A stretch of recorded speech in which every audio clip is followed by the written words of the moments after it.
Hello dear students. Today we'll start with the next unit, that is unit 4. Already we have completed the second unit, that is glycolysis, gluconeogenesis, glycogenesis and gluconeogenesis. ठीक है, मैंने आपको सबके notes provide कर दिए हैं. सिर्फ glycolysis के नोट्स हैं वो आपके same notes they are similar to that of microbiology. और जो बाकी का पोर्शन है कार्बोहाइड्रेट मेटाबॉलिज्म का, that is unit 2, it is similar to that of micro. So similar है पूरा पार्ट. आपका सेकंड यूनिट कंप्लीट हो गया. आज हम स्टार्ट करेंगे with fourth unit, that is first और थर्ड आपका यूनिट मैम लेंगे और सेकेंड और फोर्थ में लूँगी. ठीक है, so will start with the fourth unit, that is यहाँ पे नेक्स्ट इज नाइट्रोजनस कंपाउंड का metabolism, that is transamination. So today we'll study about the transamination. As the name suggests, trans, that is transfer. Amination is the transfer of amino group.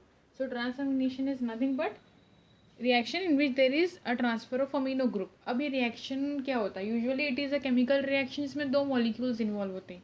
एक होता है amino acid जिसका amino group involve होगा, and the second is the keto acid जिसका carboxyl group और carbonyl group is involved in the reaction. So it is a chemical reaction involving two molecules, amino acid and keto acid. Amino acid का amino group involve होगा and keto acid का carboxyl group involve होगा. ठीक है ना. अब इसमें होता क्या है, usually there is exchange of amino group with the carboxyl group. So ये रिएक्शन से आपको समझ में आ जाएगा. देखो ये जो अमीनो एसिड है इट बिकम्स कीटो एसिड. ये कैसे होगा? By the transfer of these amino group with the help of keto group. That is, amino group is replaced by keto group and the keto group, that is carbonyl group, is replaced by the amino group. तो ये amino group किस में present होता है, किसके बीच में reaction है? ये अमीनो एसिड और कीटो एसिड के बीच में. सो अमीनो ग्रुप जो प्रेजेंट होता है अमीनो एसिड में, it is transfer to the carboxyl group. ठीक है, दैट इज यहाँ पे एक्सचेंज या फिर रिप्लेसमेंट होता है अमीनो ग्रुप का और कार्बोक्सिलिक ग्रुप का. उसकी वजह से क्या होगा, ये यहाँ पे जो अमीनो एसिड है it will become keto acid and the keto acid will become the amino acid. यहाँ पे अमीनो ग्रुप ट्रांसफर हो रहा है, यहाँ पे कार्बोक्सिलिक ग्रुप ट्रांसफर हो रहा है. यहाँ पे अगर कार्बोक्सिलिक ग्रुप ट्रांसफर हो गया तो क्या हो जाएगा, it will become keto acid. So amino acid becomes the keto acid. और यहाँ पे कार्बोक्सिलिक ग्रुप की जगह अगर अमीनो ग्रुप लग गया तो it will become amino acid. So it is a chemical reaction involving two molecules, amino acid and a keto acid. There is replacement of amino group with the keto group and the keto group with the amino group. Therefore amino acid becomes keto acid and the keto acid becomes the amino acid. ठीक है. So usually इसमें जो amino acid और keto acid के जो L forms होते हैं they are involved in the reaction. या we can say alpha form of amino acid and the alpha form of the keto acids are involved in the reaction. अब ये कौन से enzymes होते हैं जो कैटेलाइज करते हैं ये transfer? So transaminases, or they're also called as aminotransferases, are the enzymes that are involved in this transamination reaction. That is, the transfer of amino group is catalyzed or carboxyl group is catalyzed by transaminases or aminotransferases. They are also called as aminotransferases. ठीक है. अब ये जो ट्रांसअमीनेशन reaction होता है it requires pyridoxal phosphate. अब ये जो ये रिएक्शन के लिए क्या चाहिए, पायरिडॉक्सिल फॉस्फेट. अब ये पायरिडॉक्सिल फॉस्फेट क्या होता है, it is nothing but a derivative of vitamin B6 और it is a vitamin B6 as a cofactor. ठीक है. So what is pyridoxal phosphate? Derivative of vitamin B6 which acts as a cofactor और को enzyme. सो ये reaction के लिए enzymes are transaminases और they are also called as aminotransferases. इनको एक को फैक्टर लगता है which is nothing but the pyridoxal phosphate जो डेरिवेटिव होता है विटामिन B6 का. नाउ अब इसमें जब रिएक्शन होगा यूजुअली ये जो pyridoxal phosphate it is involve in all the amino acid reactions. मतलब जितने भी रिएक्शंस जहाँ पे अमीनो एसिड इन्वॉल्व होते हैं वहाँ पर ये पायरिडॉक्सिल phosphate is involve.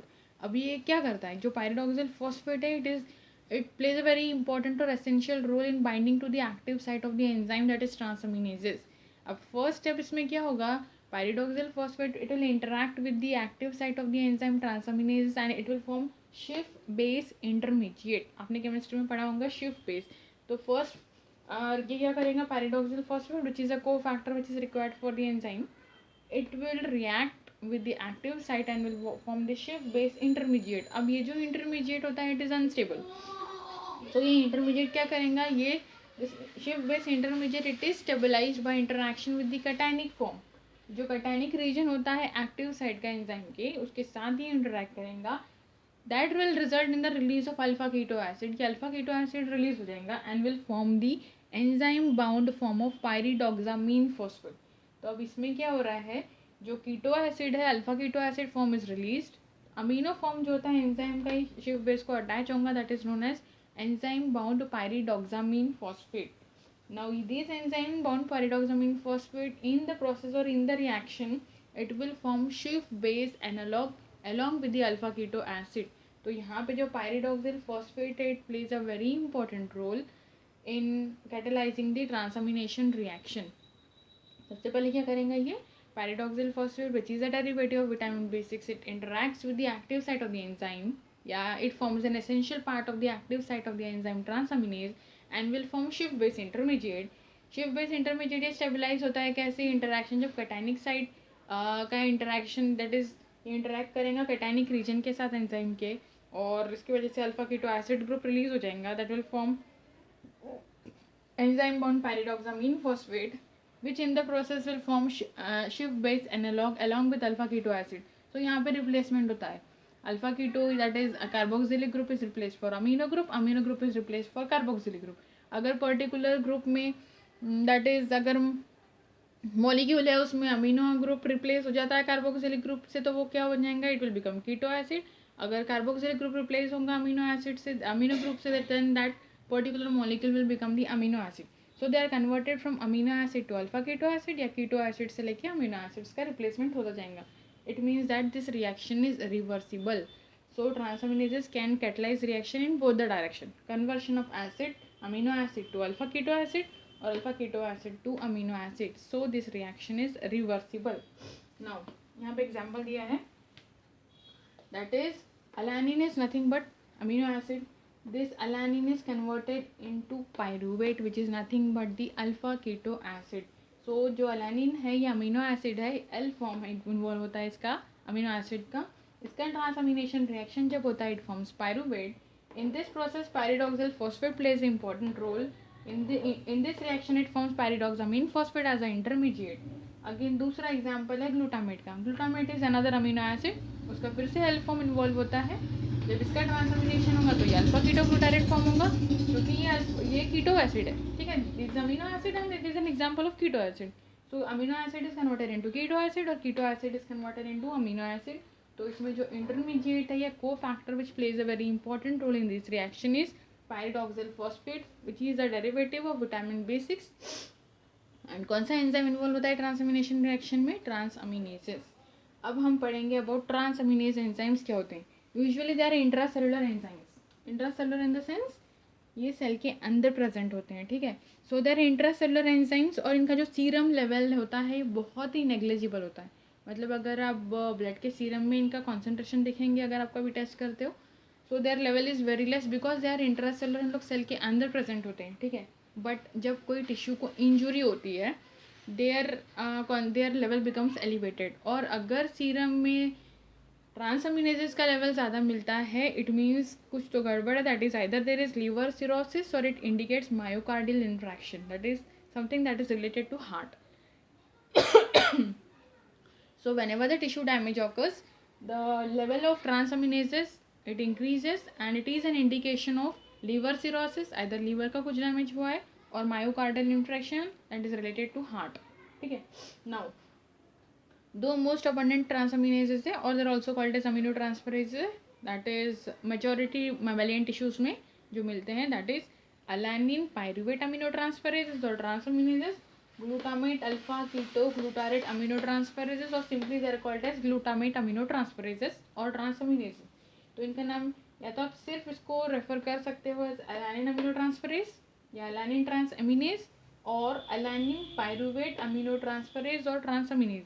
And second one is glutamate alpha keto glutarate aminotransferase और transaminase and या फिर सिर्फ glutamate transaminase, ठीक है. अब इसको ऐसा क्यों दिया है, because this alanine and glutamate form they are form of amino acid. अब इसका जब कन्वर्शन अल्फा कीटो एसिड में होगा it will be converted into pyruvate and alpha keto glutarate respectively. मतलब अगर अलानिन का ट्रांसअमीनेशन होगा तो ये पायरुवेट में कन्वर्ट होगा, या पायरुवेट का ट्रांसअमीनेशन होगा तो ये अलानिन में कन्वर्ट होगा. सिमिलरली ग्लूटामेट का कन्वर्शन अल्फा कीटोग्लूटारेट में होगा ऑन ट्रांसअमीनेशन, या फिर alpha ketoglutarate is converted into glutamate on transamination. So the two most abundant transaminases that are found in the mammalian tissues are alanine transaminases and glutamate transaminases that converts alanine to pyruvate and glutamate to alpha ketoglutarate. अभी जो ट्रांसमिनेशन reaction होता है इनका equilibrium constant जो होता है that is E K E Q, it is close to unity. Unity is nothing but one. इसका equilibrium constant one है. इसका मतलब क्या हुआ? The reaction is reversible. We already know the reaction is reversible and therefore equilibrium constant is close to one. ये एक और indication देता है कि this transamination reaction it is both a catabolic as well as anabolic reaction. मतलब amino acid का catabolism मतलब break down, जब ब्रेक डाउन होगा तब भी इन्वॉल्व होता है, एज वेल एज जब सिंथेसिस दैट इज एनाबॉलिज्म होगा देन ऑल्सो दिस ट्रांसअमीनेशन या ट्रांसअमीनेज एंजाइम्स आर इन्वॉल्व. ठीक है. अब कुछ हम इम्पॉर्टेंट या साइलेंट फीचर्स देखेंगे ट्रांसअमीनेशन के. सबसे पहले तो हमको पता है transamination reaction it requires enzyme transaminases. Transaminases requires pyridoxal phosphate as a cofactor जो कि डेरिवेटिव होता है विटामिन B6 का. उसके अलावा वी ऑल्सो नो दैट अब इसमें क्या होता है usually in this reaction there is no free ammonia. Ammonia liberate नहीं होता है, सिर्फ अमीनो ग्रुप का ट्रांसफर होगा एक फॉर्म से दूसरे फॉर्म में. ठीक है. So second is there is no free ammonia liberated. Now third feature of transamination is it is reversible because amino एक ही एंजाइम है जो अमीनो एसिड को कीटो एसिड में कन्वर्ट करेगा या कीटो एसिड को अमीनो एसिड में. Therefore this reaction is reversible. Next is catabolism that is इसका equilibrium constant close to one है. मतलब it is involve this transamination reaction it occurs या इसमें कैटाबॉलिज्म और एनाबॉलिज्म दोनों भी होता है. दैट इज अमीनो एसिड का सिंथेसिस भी होगा, अमीनो एसिड का डिग्रेडेशन भी होगा. कैटाबॉलिज्म मीन्स डिग्रेडेशन, कैटा मतलब break, degradation. Anabolism is nothing but synthesis. Now जितना भी ट्रांसअमीनेशन रिएक्शन होगा, जितने भी अमीनो एसिड रिलीज होगा that total amino acid it is diverted towards energy generation. ठीक है. Now finally all the amino acids जो होते हैं इनका ट्रांसअमीनेशन होता है एंड फाइनली इससे जो nitrogen release it is that nitrogen is concentrated in the glutamate. और जो ग्लूटामेट होता है it is the only amino acid that undergoes oxidative deamination to release the ammonia, and ammonia release of ammonia it is necessary for urea synthesis. क्योंकि एक amino group जो होता है urea के सिंथेसिस में वो अमीनो ग्रुप या ammonia contribute करता है. सो ग्लूटामेट की वजह से या ग्लूटामेट का जब ऑक्सीडेटिव डीअमीनेशन होता है it releases ammonia that directs towards the urea synthesis. ठीक है. और सिर्फ 4 अमीनो एसिड है जिसका ट्रांसअमीनेशन नहीं होता है except all the amino acids undergo transamination and this 4 amino acids are lysine, proline, hydroxyproline, ठीक है, and threonine. This 4 amino acid except this 4 सभी अमीनो एसिड्स का ट्रांसअमीनेशन होता है. सिर्फ ये 4 अमीनो एसिड्स है they do not undergo transamination. Transamination नहीं होंगे मतलब क्या होगा? They are not converted into corresponding keto acid. अब कुछ एग्जांपल देखेंगे हम लोग कीटो एसिड के एंड अमीनो एसिड के. फॉर एग्जांपल अगर हमको पता है this is the amino acid and this is the keto acid. Alanine amino acid है, इसका कन्वर्शन होगा पायरुवेट में which is the keto acid. Glutamate ये अमीनो एसिड है, इसका ट्रांसअमीनेशन होगा it will converted into alpha keto glutarate which is the keto acid. Similarly there are other examples. Glycine का जब ट्रांसअमीनेशन होगा which is nothing but amino acid it is converted into glyoxylate. Alanine is converted into pyruvate. Alpha ketoglutarate is converted into glutamate. Serine is converted into hydroxypyruvate, aspartate, oxaloacetate, valine, isoketo, alpha keto isovaleric acid and जब tryptophan का ट्रांसअमीनेशन होगा तो ये form होगा indole 3 pyruvate. So except the 4 amino acid lysine, proline, hydroxyproline and threonine, all the other amino acids they are transaminated. सिर्फ ये 4 amino acids का ट्रांसअमीनेशन नहीं होता है. मतलब हर एक अमीनो एसिड इनका पर्टिकुलर कीटो एसिड भी होता है. This is nothing but about transamination. ठीक है. It can be a short answer question. और हाँ मैंने आपको जो नोट्स दिया है उसमें देखिए आप लोग इसमें एक रिएक्शन है दिस टाइप ऑफ रिएक्शन. उसके नीचे 2 transaminases alanine, you corrected, 2 transaminases alanine pyruvate transaminase and glutamate alpha ketoglutarate transaminase They are present in most mammalian tissues. They catalyze transfer of amino group from most amino acid to form alpha keto acids. That is pyruvate from alanine and glutamate from alpha ketoglutarate. This is the correction. Correct it. Okay. Thank you.